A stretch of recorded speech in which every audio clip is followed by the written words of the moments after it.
الحمدللہ رب العالمین والصلاة والسلام علی سید الانبیاء والمرسلین اما بعد فاعوذ باللہ السمیع العلیم من الشیطان الرجیم بسم اللہ الرحمن الرحیم رب زدنی علما صدق اللہ العظیم۔ آج کے درس فقہ کی نشست میں ہم پانی سے استنجا کے مسائل احکام کے حوالے سے گفتگو کریں گے۔ پانی سے استنجا کرنے سے زیادہ پاکیزگی حاصل ہوتی ہے اور شریعت نے طہارت کے معاملہ میں مبالغہ کا حکم دیا ہے کہ خوب اچھی طرح طہارت حاصل کرنی چاہیے، لہذا استنجا کرنا پانی سے ضروری ہے۔ اللہ کریم نے ارشاد فرمایا واللہ یحب المطہرین، اور اللہ طہارت شیار لوگوں سے محبت فرماتا ہے۔ اسی طرح استنجا کی فضیلت بیان کرتے ہوئے ام المومنین سیدہ عائشہ صدیقہ رضی اللہ تعالی عنہا فرماتی ہیں کہ میں نے حضور علیہ السلام کو پاخانہ کرنے کے بعد پانی سے دھوئے بغیر کبھی نکلتے ہوئے نہیں دیکھا۔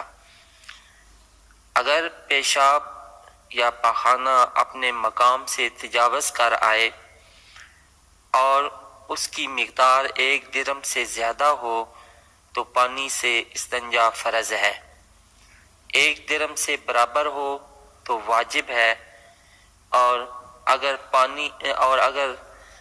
جو ہے وہ اگر نجاست اپنے مخرج یعنی نکلنے کی جگہ سے تجاوز نہ کیا ہو تو استنجا کرنا سنت ہے۔ نمبر 2، اگر کسی کو کسی قسم کی رطوبت کبھی کبھار آئے تو استنجا کر کے وضو کرے، کیونکہ یہ معذور نہیں ہے۔ دوسری صورت میں اگر رطوبت مسلسل نکلتی ہو اور اتنا وقت میسر نہ ہوتا ہو کہ وضو کرے اور دوبارہ اس رطوبت کے نکلنے سے پہلے جو ہے وہ تک 4 فرض پڑھ سکے تو وہ معذور ہے۔ ایسی صورت میں ہر نماز کے لیے نیا وضو کرے گا، رطوبت گیلی ہو یا خشک، استنجا کر کے وضو کر لے۔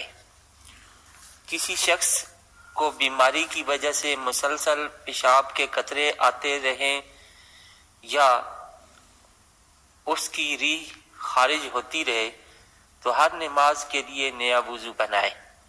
اس وضو سے فرض نماز، نوافل، قضا نمازیں اور تلاوت قرآن وغیرہ کر سکتے ہیں، اور اس دوران اگر قطرے آتے بھی رہیں یا ریح خارج ہوتے بھی رہے تو وضو نہیں ٹوٹے گا، البتہ اس نماز کا وقت ختم ہونے پر وضو خود بخود ختم ہو جائے گا اور نیا وضو بنانا پڑے گا۔ وآخر دعوانا ان الحمد للہ رب العالمین۔